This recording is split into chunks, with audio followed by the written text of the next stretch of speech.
आणि बुलेटिनच्या सुरुवातीला बातमी राजकीय वर्तुळातून। कालच्या विजयी मेळाव्यानंतर महायुतीचे नेते काहीसे गोंधळलेत। फडणवीस आणि शिंदेंनी राज्यभर रडण्याचे कार्यक्रम सुरू करावेत असा टोला खासदार संजय राऊत यांनी लगावलाय। शिंदेंनी आता नाश्त्याला ढोकळा फाफडा खाणं सुरू केलंय असा टोला सुद्धा यावेळी राऊतांनी शिंदेंना लगावलाय।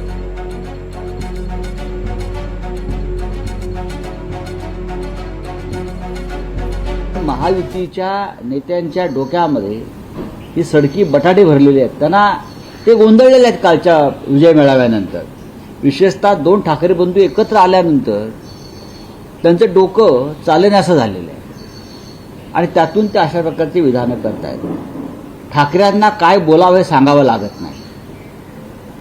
मग उद्धव ठाकरे असतील, राज ठाकरे असतील, त्याआधी बाळासाहेब ठाकरे, प्रबोधनकार ठाकरे, फार मोठी परंपरा आहे।